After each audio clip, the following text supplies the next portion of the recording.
At 1 o'clock in the morning, my porch light flickered across the front yard of my small house in Riverton, Arizona.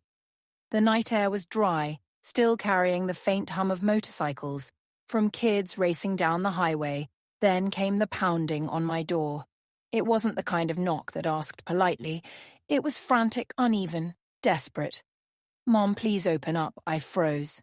It was Lena, my daughter. I pulled open the deadbolt. And before I could take a breath, she collapsed into my arms. Her lip was split, her left eye swollen shut, her hands clutched her stomach, as if to hold herself together. In that moment, my body chose instinct over thought. I carried her inside, laid her on the sofa, and covered her with the nearest blanket. Then I looked up at the corner of my hallway, where my police uniform hung. Pressed and ready, I knew tonight I wasn't just a mother, I was also an officer, and both would be tested. I should tell you who we are before the rest of this story unfolds. My name is Patricia Calder, but most people in Riverton call me Pat. I have worked as a patrol sergeant in this desert town for over 2 decades. Riverton isn't big, but it's the kind of place where everyone thinks they know everyone else's business. Rumors travel faster than the monsoon winds. My daughter Lena is 26. She grew up chasing lizards in our backyard, singing along to every song on the radio, and promising me she would always find her way back home. Lately she had grown quieter, more withdrawn. But I convinced myself it was just the stress of adulthood. I wanted to believe she was fine. There's one more piece you should know. My father left us a piece of land outside town. He worked hard for it, and it now stands in Lena's name. That land would soon become the center of a storm we never expected. The sound of Lena's voice still echoed in my ears as I tried to steady her trembling body. Her face was pale, her breath shallow. I fetched a damp towel from the kitchen and gently pressed it against her split lip, whispering for her to stay calm. My heart was pounding so loud I could hear it in my head. I knew this was more than a bruise or two. Something had been broken long before she collapsed on my porch. I reached for my phone and dialed the number to the emergency room. "Dr. Patel, it's Pat Calder. Get a bed ready. I'm bringing my daughter." My car was in the shop, so I called for a cab. While we waited, Lena's phone lit up on the coffee table, buzzing again and again. On the screen were missed calls and threatening messages from Eric, her husband. My blood boiled. One message read, "Don't open your mouth if you want to keep everything." I reached for the phone, but Lena snatched it back with shaking hands. "Mom, don't, please, it will only make it worse." Her voice was ragged, soaked with fear. I wanted to push to demand answers, but instead I just squeezed her hand. "I'm here, honey. You're safe now." Inside I made a silent promise. This night would not pass without a record. We were starting a paper trail he couldn't erase. When we arrived at Riverton General, the fluorescent lights of the emergency room cut through the night like a blade. Dr. Annika Patel, a woman I had worked with on countless late-night calls, met us at the door. Her eyes moved quickly from Lena's swollen face to the way she held her side. Without hesitation, she guided us to an exam room.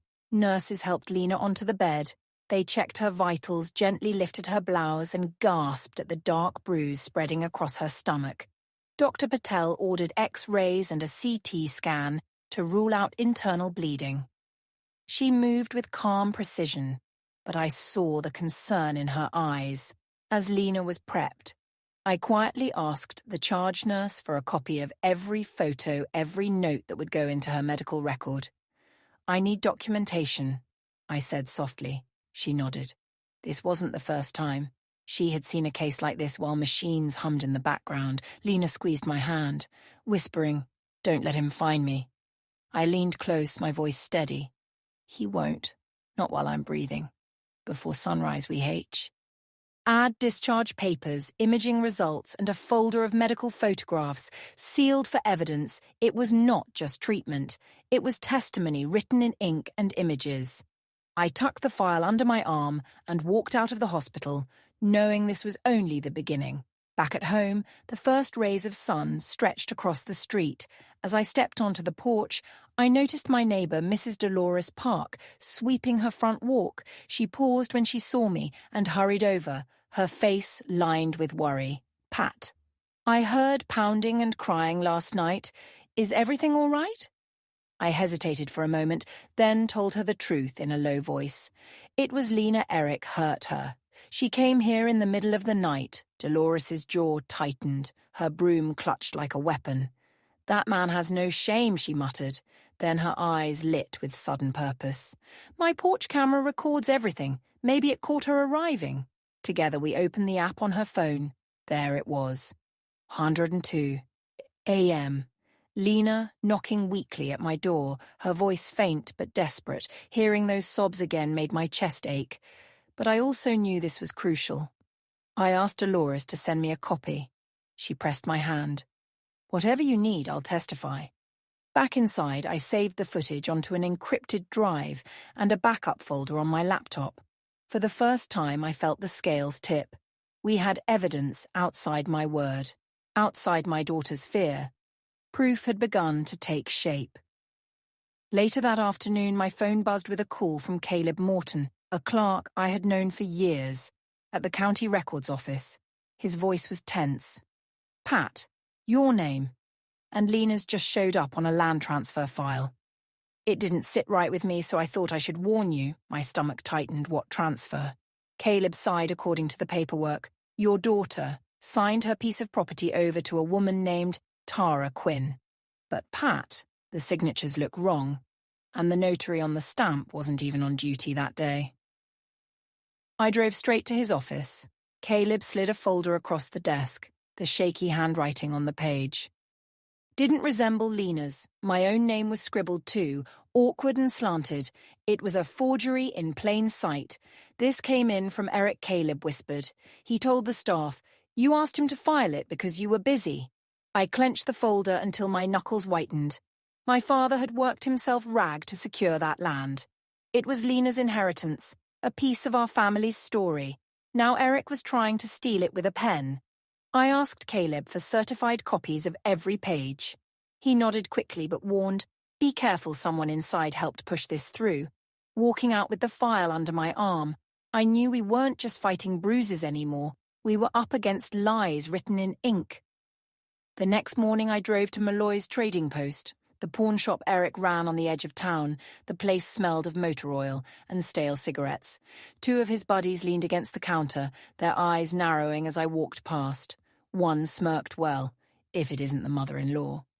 I ignored him and pushed through the office door. Eric was behind a battered desk, counting stacks of bills. He looked up with a mocking grin.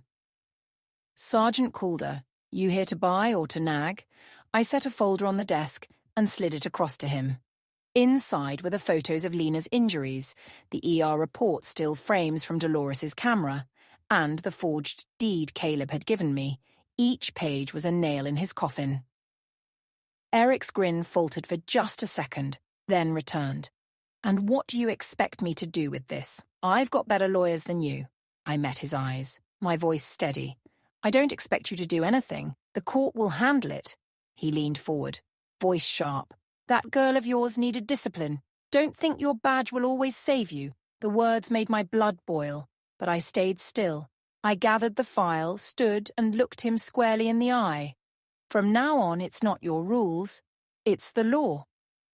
Then I walked out, leaving his anger echoing behind me.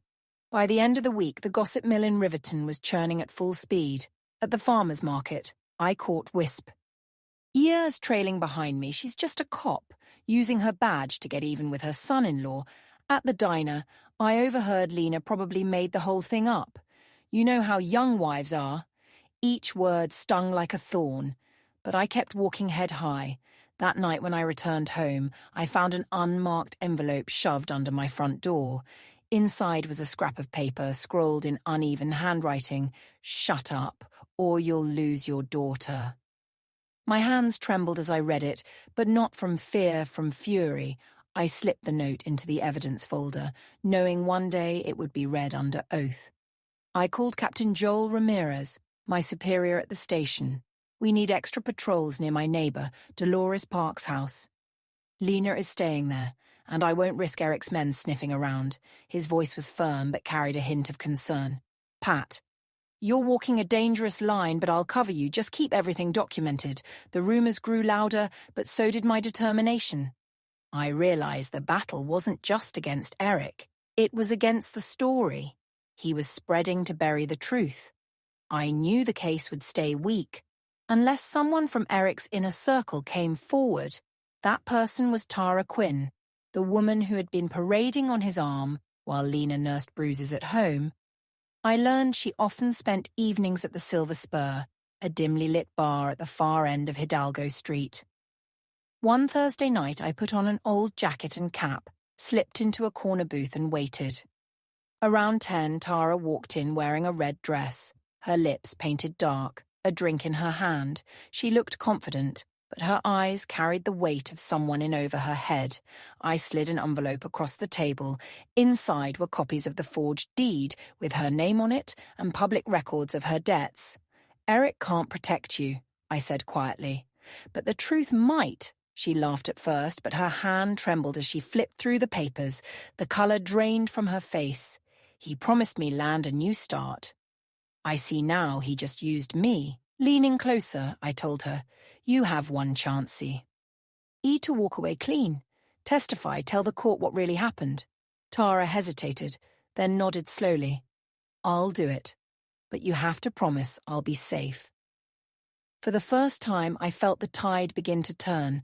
Back at Marcus Hale's law office, we spread the evidence across a long oak table. Photos of Lena's bruises, the ER report with Dr. Patel's signature, Dolores's video clip, the threatening note, and now the forged deed with Tara's name. Piece by piece, it formed a wall Eric could not climb. Marcus spoke with the calm focus of a man who had built cases like this before. Exhibit A, medical records. Exhibit B, the video. Exhibit C, the texts and threats. Exhibit D, the fraudulent deed and notary inconsistencies. He tapped each file as if anchoring it to the table. I added copies of Tara's written statement, notarized that morning, promising to testify about Eric's pressure and false promises. Marcus looked at me and said, "This gives us leverage. But we need protection orders in place immediately." That same afternoon, Judge Keaton signed a temporary restraining order, barring Eric from contacting Lena or Tara. Captain Ramirez arranged safe lodging for both women, away from Eric's reach. For the first time in weeks, I slept without pacing the hallway. The case was no longer a scattered set of fears. It was a structured defense, a living shield of fact rumors could twist. But evidence stood firm. The courthouse was packed the morning of the hearing. Wooden benches groaned under the weight of neighbors, co-workers and strangers curious to see what would unfold.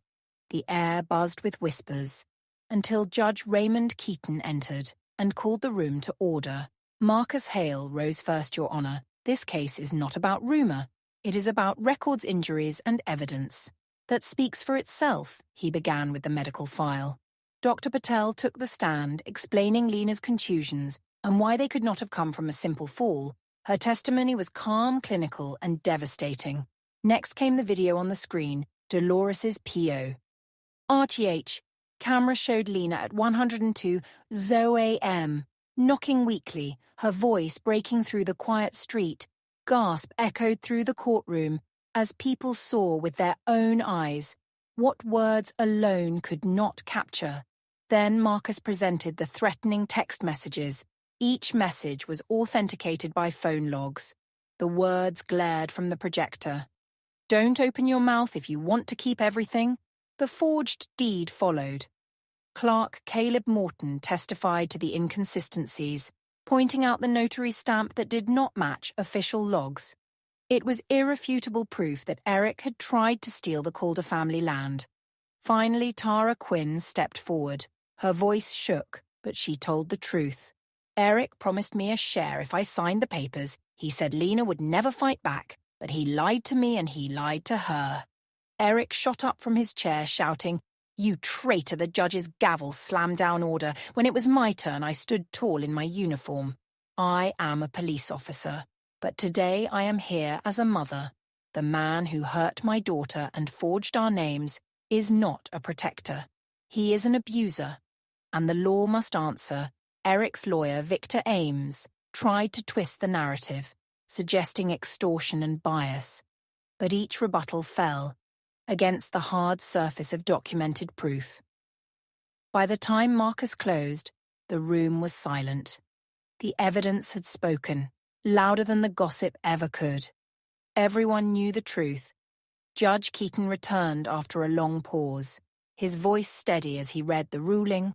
First, a protective order for Lena, guaranteeing Eric could not contact her under any circumstance. Second, the deed transfer to Tara Quinn was nullified, restoring the property to its rightful owner.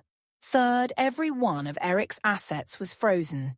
Pending investigation, finally, the judge referred the case to the district attorney's office to pursue charges of domestic violence, fraud, and witness intimidation. The courtroom erupted in murmurs. Some shook their heads in disbelief, others whispered prayers under their breath. Eric slumped back in his chair, his face drained of colour. His attorney shuffled papers, avoiding eye contact. Two deputies approached and snapped handcuffs around Eric's wrists. The sound of metal clicking shut rang through the room like a final verdict as they led him out. I caught a glimpse of his eyes. Once smug and unshaken, now clouded with panic. I reached for Lena's hand. She was trembling, but for the first time in weeks, she exhaled a breath that sounded like freedom. Justice had not erased her pain, but it had carved out a path towards safety. In the weeks that followed, life didn't simply return to normal. Healing rarely moves in straight lines.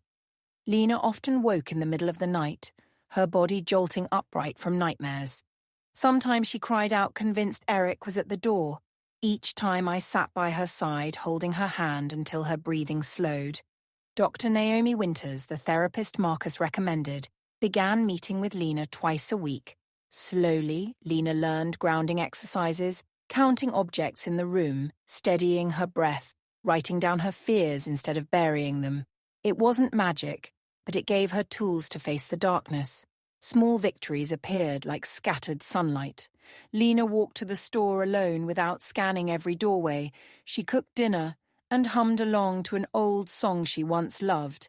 The first time I heard her laugh again, it caught me off guard and nearly brought me to tears. As for me, I carried this case into my daily patrols. Each time I met a woman afraid to speak, I shared resources, a phone number, or simply a listening ear.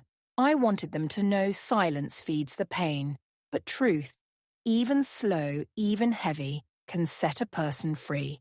If you are listening to this, and parts of Lena's story feel familiar, I want you to know there are practical steps you can take.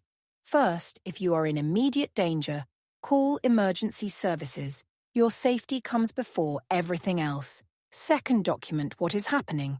Take photos of injuries with a phone or camera that records date and time. Save threat, e-ning texts or voicemails, and back them up to a cloud folder or an external drive. Small details can become powerful evidence later. Third, seek medical help, ask for printed discharge summaries, and make sure the records describe every injury. Hospitals often take photos that can be stored in your file. Ask for copies or reference numbers. Fourth, check public property records if you suspect fraud, request certified copies of deeds, and compare signatures. Notary logs can reveal inconsistencies that matter in court. Finally, reach out for support. Domestic violence hotlines, advocacy groups, and legal aid services exist in many communities. You don't have to go through this alone, even if you feel isolated. There are people and systems ready to stand with you when you choose to speak. When I look back at that night, I don't see victory. I see a daughter who found the courage to knock on my door, and a mother who chose to fight with the tools of the law instead of anger. Putting on my uniform that morning wasn't about revenge. It was about keeping a promise that the law is meant to protect the vulnerable, even when the offender sits at your own family table. When silence is shattered by a daughter's cry, a mother's strength awakens in full force. This is not just a story of pain. It's a reminder that a woman never forgets how to fight when her child needs her. Thank you for watching this video. Share your thoughts in the comments. I truly value every story and every voice. Don't forget to subscribe to Tears and Strength and share this video with your friends.